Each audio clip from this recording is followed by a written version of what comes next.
हाय दोस्तों, मैं चंदन कुमार पाल आज आप लोगों के सामने संविधान का एक और वीडियो लेके आया हूँ, जिसमें आज हम लोग नागरिकता पढ़ने वाले हैं। इससे पहले हम लोग संविधान के और भी चीज़ पढ़ चुके हैं, जैसे मान सकते हैं कि उनके अनुसूचियाँ क्या है, ठीक है, और भारत राज्यों का संघ, ये चीज़ आप पहले के वीडियो में देख सकते हैं। तो आज जो हम लोग पढ़ने वाले हैं वो हम लोग नागरिकता पढ़ने वाले हैं, और नागरिकता से रिलेटेड, ठीक है, कोई भी एग्ज़ाम हो, चाहे आप 12th में पढ़ रहे हो या चाहे आप PCS की तैयारी कर रहे हो या आप कोई अदर एग्ज़ाम का तैयारी कर रहे हो, नागरिकता से कोई भी क्वेश्चन आएगा आप अच्छे से बनाएंगे। इसको इस प्रकार से समझने की कोशिश करेंगे कि इजी से इजी समझ जाए, और इसमें से रिलेटेड अगर कोई भी क्वेश्चन आता है कोई भी एग्ज़ाम में तो आप उसको बहुत ही अच्छे ढंग से बना सकें। तो आइए हम लोग पढ़ने वाले हैं आज नागरिकता। पहले जानिए कि नागरिकता है क्या। तो नागरिकता जानने से पहले आपको ये जानना होगा कि नागरिकता एक प्रकार का क्या है, हमारे पास अधिकार है। इस चीज़ को माइंड में रखिएगा कि नागरिकता क्या है, हमारे पास एक प्रकार का अधिकार है, और इसका उल्लेख जो है, इसका उल्लेख भाग 5 में किया गया है, सॉरी भाग 2 में किया गया है, ठीक है।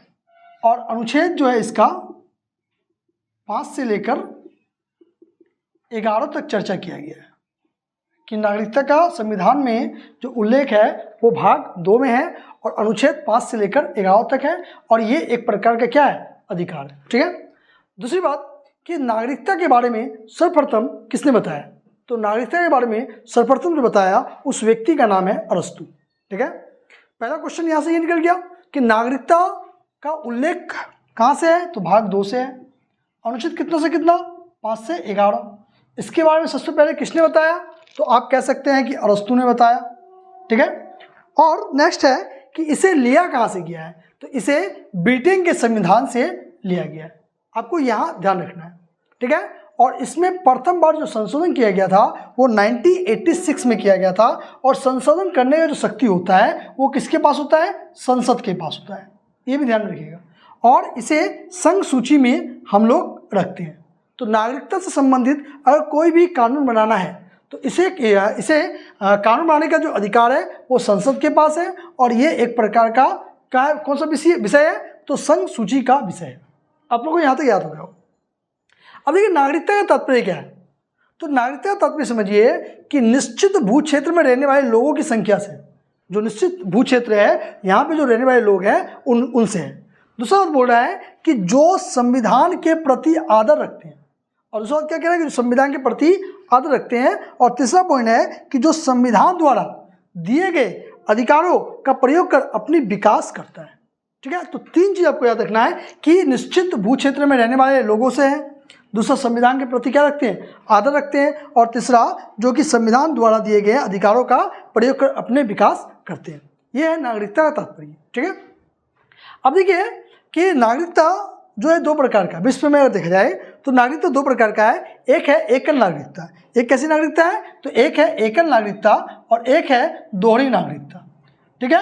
एकल नागरिकता किसे कहते हैं, तो एकल नागरिकता कह सकते हैं कि जो केंद्र सरकार द्वारा दिया जाता है, जो सिर्फ किसके द्वारा दिया जाता है, तो केंद्र सरकार के द्वारा दिया जाता है। ऐसे नागरिकता को हम लोग क्या कहते हैं, एकल नागरिकता कहते हैं। उदाहरण में आप क्या ब्रिटेन को देख सकते हैं, और ब्रिटेन और भारत को देख सकते हैं, ठीक है। और दोहरी नागरिकता के बारे में बताया जाए तो ये क्या करता है कि राज्य भी देता है और केंद्र भी देता है, ठीक है। तो इस प्रकार का अगर आपको नागरिकता देखना, दोहरी नागरिकता, तो आप यूनाइटेड स्टेट ऑफ अमेरिका या USA में देख सकते हैं, ठीक है। तो आपको क्या है कि आपको यहाँ से याद रखना है कि नागरिकता भाग कितना में है, भाग 2 में है। अनुच्छेद कितना है, 5 से लेकर 11 है। नागरिकता क्या है, तो यह एक प्रकार का अधिकार है। इसके बारे में सर्वप्रथम किसने चर्चा किया था, तो अरस्तु ने किया था। इसमें सबसे पहली बार संशोधन कब किया गया, तो 1986 में किया गया, ठीक है। दूसरी बात कि इस पे नियम या कोई कानून लाना है तो कौन लाएगा, तो संसद लाएगा। ये कौन सा विषय है, तो ये संघ सूची का विषय है, ठीक है। और नागरिकता कितने प्रकार के होते हैं, 2 प्रकार के नागरिकता होते हैं। भारत में एकल नागरिकता है, हाँ, और ब्रिटेन में एकल नागरिकता, क्योंकि सिर्फ इसमें केंद्र सरकार द्वारा दिया जाता है। अब हम लोग देखेंगे जो संविधान में प्रावधान है अनुच्छेद 5 से लेकर 11 के बारे में चर्चा करेंगे। जैसे कि आप लोग देख सकते थे कि अभी तक हमने देखा कि कहाँ से लिया गया है, भाग कितना है, अनुच्छेद क्या है, इसके बारे में प्रथम विवरण क्या है, एकल नागरिकता क्या होता है, नागरिकता तात्पर्य क्या है, यहाँ तक आप लोग क्लियर हो चुका होगा। ठीक है, अब हम लोग देखते हैं कि इसका संवैधानिक प्रावधान क्या है। जो भाग 2 में है अनुच्छेद 5 से लेकर 11, अब हम लोग 5 से लेकर 11 का अनुच्छेद को पूरे अच्छे तरीके से समझने की कोशिश करते हैं कि इससे रिलेटेड अगर कोई भी क्वेश्चन आता है तो आपका नहीं छूटना चाहिए। तो पहला हम लोग पढ़ने वाले हैं अनुच्छेद 5 के बारे में। तो अनुच्छेद 5 क्या कहता है कि प्रारंभ में नागरिकता, किसमें नागरिकता, प्रारंभ में। और जब देश आज़ाद हुआ तो उस समय किसको नागरिकता देना है, किसको नागरिकता नहीं देना है, इसके बारे में उल्लेख अनुच्छेद 5 में किया गया है। और यहाँ पे बोला है कि जिसका जन्म क्या हो, भारत में हुआ हो, उसको भारत का नागरिकता मिल जाएगा। जिनका माता पिता दोनों में से किसी एक व्यक्ति का जन्म हुआ हो, उसको भी भारत का नागरिकता मिल जाएगा। या संविधान लागू होने से 6 महीना पहले अगर वो भारत आ गया होगा तो उसको भी क्या मिल जाएगा, तो भारत का नागरिकता मिल जाएगा। और आपको पता होना चाहिए कि संविधान जो लागू हुआ था वो 26 जनवरी 1950 को लागू हुआ है। और उससे पहले अगर कोई व्यक्ति आ जाता है तो भी उसको नागरिकता मिल जाएगा, उसको कोई दिक्कत नहीं होगा। आर्टिकल 5 के तहत। अब आर्टिकल 6 किसके क्या कहता है समझिएगा। कुछ व्यक्तियों को नागरिकता का अधिकार जो पाकिस्तान से भारत चले आए, जो क्या किया जब आज़ाद हुआ देश, कुछ लोग कैसा हुए कि जो क्या हुए कि कुछ लोग चले गए। कहाँ चले गए, तो कुछ लोग जैसे पाकिस्तान चले गए, जो उसको पाकिस्तान से ठीक नहीं लगा, वहाँ का स्थिति खराब लगा, तो उसको अगर वापस भारत में आना है तो उसके लिए क्या करेंगे कि अनुच्छेद 6 क्या करता है, पाकिस्तानी वाले निवासियों को क्या दिया जाएगा, अधिकार दे दिया जाएगा। और उसमें एक रूल लागू किया गया, परमिट रूल। और परमिट रूल जो लागू हुआ 19 जुलाई 1948 को हुआ। अब इसका मतलब समझिए कि परमिट रूल क्या है। अगर आप 19 जुलाई 1948 से पहले अगर आप भारत आ जाते हैं, ठीक है, तो आपको कोई भी दिक्कत नहीं होगा। अगर आप मान लीजिए कि 19 जुलाई के बाद आते हैं तो आपको क्या करना होगा, इसके लिए पहले रजिस्ट्रेशन करना होगा, फिर आपको 6 महीने का समय देना होगा, फिर उसके बाद आपको भारत का नागरिकता मिलेगा। लेकिन अगर आप क्या किए कि 19 जुलाई 1948 से अगर पहले आ गए हैं तो आपको कोई भी दिक्कत नहीं होगी। यहाँ तक क्लियर है। अब देखिए 5 में प्रारंभ में नागरिकता, यहाँ पे पाकिस्तानियों के, पाकिस्तान में के जो प्रवासी हैं उन लोग को नागरिकता। नेक्स्ट कह रहा है अनुच्छेद 7, पाकिस्तान के कुछ प्रवासियों को नागरिकता अधिकार देगा। ठीक है, देखिएगा कि पाकिस्तान में क्या होगा, कुछ व्यक्तियों को क्या करेगा कि नागरिकता देने का अधिकार करेगा, किसको, प्रवासियों को। ठीक है, अनुच्छेद 7 के तहत। अब देखिए अनुच्छेद 8 क्या कहता है कि अगर कोई व्यक्ति विदेश चला गया हो, ठीक है, तो उसको भी नागरिकता देंगे, लेकिन कंडीशन 3 होना चाहिए। पहला कंडीशन होना चाहिए कि वो पर्यटन के लिए गया हो, मतलब घूमने फिरने के लिए गया हो। दूसरा कंडीशन होना चाहिए क्या वो शिक्षा के लिए गया हो। तीसरा कंडीशन होना चाहिए कि वो नौकरी के लिए गया हो। अगर ये 3 कंडीशन से अगर कोई विदेश जाता है तो उसकी नागरिकता नहीं छीनी जाएगी, उसको भी भारत का नागरिकता दिया जाएगा। ये आर्टिकल 8 या अनुच्छेद 8 कहता है। तो 5 में, 6 में, 7 में, 8 में आप लोगों को कोई दिक्कत नहीं होना चाहिए। अब देखिए कि 8 में गए, अब 8 में गए, मान लीजिए आप किसी से आपको प्रेम हो गया, ठीक है, और जब प्रेम हो गया तो आप क्या किए, वहाँ का नागरिकता ले लिए। तो अगर वहाँ पे जाके आप नागरिकता ले लेते हैं तो क्या होता है कि भारत का नागरिकता आपका ऑटोमेटिकली ही समाप्त हो जाएगा। जैसे क्या होगा, अनुच्छेद 9, ठीक है, तो आर्टिकल 9 में आप देख सकते हैं कि मान लीजिए कि क्या हुआ कि कोई व्यक्ति अनुच्छेद 8 के साथ तहत वो शिक्षा लेने के लिए गया, पर्यटन के लिए गया, या मान लीजिए नौकरी के लिए गया। तो अब 8 के तहत, 9 के तहत किसी से प्रेम हो गया या वहाँ का नागरिकता प्राप्त कर लिया।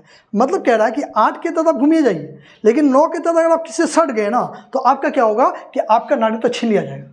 ठीक है, तो आपको ये ध्यान रखना है कि अगर आप क्या करते हैं 8 के तहत, आर्टिकल 8 के तहत अगर घूमने जाते हैं तो आपको कोई दिक्कत नहीं, पढ़ने जाते कोई दिक्कत नहीं है, नौकरी करने जाते कोई दिक्कत नहीं है। लेकिन अगर आप वहाँ पर जाके आप किसी प्रेम करते हैं या वहाँ का नागरिकता ले लेते हैं तो भारत का नागरिकता आपका क्या कर दिया जाएगा, समाप्त कर दिया जाएगा। यही बात अनुच्छेद 9 में कह रहा है कि विदेश के नागरिकता लेने से भारत की नागरिकता समाप्त कर दी जाएगी। अब नेक्स्ट देखिए अनुच्छेद 10 क्या कह रहा है। तो नागरिकता के अधिकारों को जारी रखना।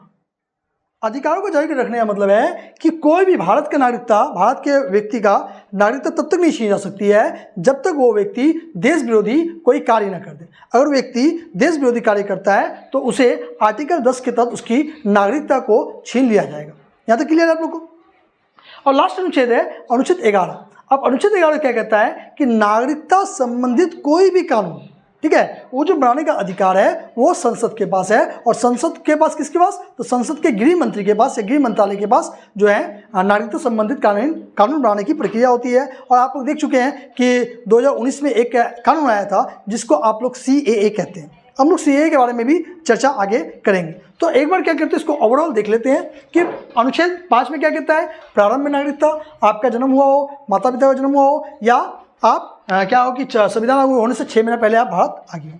दूसरा, अनुच्छेद 6 में कहता है कुछ पाकिस्तानियों को नागरिकता दिया जाएगा, ठीक है, जिसमें परमिट रूल लागू किया गया कि अगर 19 जुलाई 1927 से पहले अगर वो व्यक्ति भारत आ गया हो तो उसको नागरिकता दे दिया जाएगा। अगर 19 जुलाई 1927 के बाद आता है तो उसको रजिस्ट्रेशन करना होगा और 6 महीने का इंतजार भी करना पड़ेगा। और फिर 7 में आपका क्या, पाकिस्तानी कुछ प्रवासियों को नागरिकता अधिकार दिया गया है। 8 में अगर कोई व्यक्ति विदेश व्यापार करने घूमने के लिए जा रहा है या मान लीजिए नौकरी करने के लिए जा रहा है, हाँ, तो उसको क्या किया जाएगा कि उससे नागरिकता नहीं छीनी जाएगी। अगर आप नागरिकता वहाँ पे गए पढ़ने के लिए, घूमने के लिए, या मान लीजिए कि व्यापार करने के लिए, और वहाँ पे आप जाकर किसी से सट गए तो आपका नागरिकता 9 के साथ क्या कर लिया जाएगा, छीन लिया जाएगा। ये भी याद रखिएगा। 10 में क्या है कि आपका अधिकारों का संरक्षण करेगा, और आपका अधिकारों का तब तक संरक्षण होगा कि जब तक आप कोई भी ऐसा देश विरोधी कार्य ना करें जिससे कि आपकी नागरिकता को छीन लिया जाए, ठीक है। और नेक्स्ट है अनुच्छेद 11, संसद जो है क्या बोलता है कि कानून बना सकता है, नागरिकता से संबंधित कोई भी कानून बना सकता है, ठीक है। अब ये आपको 5, 6, 7, 8, 9, 10, 11 क्लियर हो गया होगा कि ये कहाँ से लिया गया, ब्रिटेन से लिया गया, इसके बारे में चर्चा कब किया गया, इसका पहला संशोधन कब किया गया। तो आप लोग को अगर यहाँ से कोई भी क्वेश्चन आता है तो आप लोगों को नहीं छूटना चाहिए। अब देखेंगे कि भारत में जो नागरिकता दिया गया है उससे कौन सा प्रबंधन के तहत दिया गया है, उसको अब हम लोग देखेंगे, ठीक है। जैसे कि आप लोग देख सकते हैं कि भारत का नागरिकता के बारे में भाग 2 अनुच्छेद 5 से लेकर 11 में चर्चा कर चुके हैं, ठीक है। और ये कहाँ से लिया गया है, इसके बारे में सर्वप्रथम किसने जानकारी दी है, ये सब चीज़ के बारे में आपको पता लग गया, ठीक है। और अनुच्छेद 5 से लेकर 11 तक आप पढ़ चुके हैं। अब देखिए, जो अभी के समय में सभी व्यक्तियों को नागरिकता का जो अधिकार दिया गया है, ठीक है, वो 1955 का नागरिकता अधिनियम के तहत ही सभी लोगों को क्या दिया गया, भारत का नागरिकता का अधिकार दिया गया। अब समझना है कि 1955 का नागरिकता अधिनियम क्या कहता है। तो भारत में नागरिकता के संबंध में कानूनों और प्रावधानों का निर्धारण करता है। भारत में जस सोली का सिद्धांत को स्थापित किया गया। देखिए क्या किया गया है कि भारत में नागरिकता के संबंध में जो भी कानून या प्रावधान को निर्धारित करने का जो निर्धारित किया गया वो 1955 का नागरिकता अधिनियम के तहत किया गया है। और ये जो है जस सोली के सिद्धांत पे काम करता है। अब बात आएगी कि जस सोली क्या है, तो इसको हम लोग बाद में समझेंगे, ठीक है। तो देखिए, नागरिकता जो है, नागरिकता प्राप्त करने का तरीका क्या है और नागरिकता खोने का क्या तरीका है, मतलब नागरिकता समाप्त करने का क्या तरीका है। तो पहले हम लोग नागरिकता प्राप्त करने का तरीका को समझेंगे, फिर नागरिकता खोने का तरीका को हम लोग समझेंगे, ठीक है। और लास्ट में लोग जस सोली को भी देखते हुए चलेंगे। तो देखिए, पहला बात बोल रहा है कि जन्म से नागरिकता। जन्म से नागरिकता का तात्पर्य है यदि वह व्यक्ति 26 जनवरी 1950 और 1 जुलाई 1927 के बीच जन्मा हो, चाहे उसके माता पिता की नागरिकता कुछ भी हो। अगर मान लीजिए कि कोई भी व्यक्ति क्या किया है कि 26 जनवरी 1950 से लेकर 1 जुलाई 1987 तक, ठीक है, बीच में अगर वो व्यक्ति भारत में जन्मा हो और उसका माता पिता का नागरिकता कुछ भी हो, उसका माता पिता मान लीजिए कहीं भी हो, अमेरिका में हो, रूस में हो, चाइना में हो, ठीक है, तो उससे कोई मतलब नहीं है। अगर वो 26 जनवरी 1950 से लेकर 1 जुलाई 1987 तक अगर भारत में जन्मा है तो उसको क्या मिल जाएगा, नागरिकता मिल जाएगा, पहला चीज़। दूसरा बोल रहा है कि 1 जुलाई 1987 के बाद जन्मे व्यक्ति को नागरिकता तभी मिलती है जब उसके माता पिता में से कम एक भारत के नागरिक हो। मतलब कहने का कि अगर आप 26 जनवरी 1950 से लेकर 1 जुलाई 1987 तक अगर आप भारत में जन्म लिए हैं और आपका माता पिता का नागरिकता कुछ भी हो तो भी आपको भारत की नागरिकता भारत में मिल जाएगी। लेकिन 1 जुलाई 1987 के बाद, ठीक है, नागरिकता तभी मिलेगी अगर आप भारत में जन्मे हो तो उसमें से कि एक या तो आपकी माँ या आपके बाप या पापा जी जिसे कहते हैं, वो दोनों में से कोई एक व्यक्ति का जन्म भारत में हुआ हो तब उसको नागरिकता मिलेगा 1 जुलाई 1987 के बाद। ये हमारा जन्म से नागरिकता का तात्पर्य है जो नागरिकता प्राप्त करने का अधिनियम हमें ये सिखाता है। दूसरा देखेंगे वंशानुगत नागरिकता। अब वंशानुगत नागरिकता क्या होता है इसको समझिए कि विदेश में जन्मे व्यक्ति को नागरिकता मिल जाएगा। अगर कोई व्यक्ति विदेश में जन्म लिया है तो उसको नागरिकता मिल जाएगी, बशर्ते उसके माता पिता में से कोई भी एक व्यक्ति भारत का नागरिक हो। ठीक है, क्या कह रहा है कि विदेश में कोई व्यक्ति जन्म ले रहा है, मान लीजिए कोई व्यक्ति है और वो विदेश अमेरिका में जन्म ले रहा है और वो बोल रहा है कि नहीं हमें भारत का नागरिकता मिलना चाहिए, तो उसे भारत की नागरिकता मिल जाएगी, लेकिन बेशर्ते शर्त होना चाहिए कि कम से कम आपका माँ या पापा दोनों में से किसी का भी जन्म भारत में हुआ हो। वंशानुगत नागरिकता के आधार पर 1955 का नागरिकता अधिनियम ये कह रहा है। थर्ड चीज क्या कह रहा है कि पंजीकरण द्वारा नागरिकता। अब देखिए रजिस्ट्रेशन के द्वारा भी आपको नागरिकता मिल सकता है, लेकिन आपको भारतीय नागरिक से विवाह करना होगा या कम से कम भारत में आपको अगर 7 साल रहते हैं तो आपको भारत की नागरिकता दे दिया जाएगा। किसके आधार पर? पंजीकरण के आधार पर। 3 भी आपको क्लियर हो गया होगा। 4 क्या बोल रहा है? प्रकृतिकरण द्वारा नागरिकता। ठीक है, ये विदेशी नागरिकों के लिए है। किसके लिए? विदेश के जो नागरिक है उनके लिए है, बशर्ते कि उसको कम से कम भारत में 12 साल निवास करना पड़ेगा। अगर विदेश का व्यक्ति 12 साल भारत में निवास कर जाता है तो हम लोग उसको क्या करेंगे? भारत का नागरिकता दे देंगे। ठीक है, और नेक्स्ट है क्षेत्रीय अधिग्रहण द्वारा। मान लीजिए भारत कोई क्षेत्र को अपने अंदर में क्या कर लेता है? अधिग्रहण कर लेता है, कब्जा कर लेता है, तो उस क्षेत्र के निवासियों को भी हम लोग भारत का नागरिकता देंगे। तो क्या कह रहा है? आपको समझना है कि 1955 का नागरिकता अधिनियम कहता है कि आपको जन्म से नागरिकता मिल सकती है। दूसरा कह रहा है कि आपको वंशानुगत नागरिकता मिल सकती है। तीसरा कह रही है कि पंजीकरण द्वारा भी आपको नागरिकता मिल सकता है। और चौथा कह रहा है प्रकृतिकरण द्वारा नागरिकता। और लास्ट और अंतिम कह रहा है कि क्षेत्रीय अधिग्रहण द्वारा भी आपको नागरिकता प्राप्त किया जा सकता है। तो नागरिकता प्राप्त करने का ये 5 तरीका हो गया। कौन सा अधिनियम के तहत? तो आप देख रहे हैं 1955 के नागरिकता अधिनियम के तहत। तो आप लोग को यहाँ तक कोई भी समझने में कोई परेशानी नहीं हुआ होगा। अब हम लोग कोशिश करते हैं कि नागरिकता कैसे खोता है, और नागरिकता खोने के बाद हम लोग देखेंगे कि जस सोली सिद्धांत वो क्या कहता है। अगर ये आप समझ गए हैं तो आपको नागरिकता संबंधित कोई भी क्वेश्चन बनाने में या प्रश्न बनाने में आपको परेशानी नहीं होगी। ठीक है, तो आगे हम लोग देखेंगे क्या कि हम लोग नागरिकता कैसे खोया जाएगा या नागरिकता समाप्त कैसे किया जाएगा।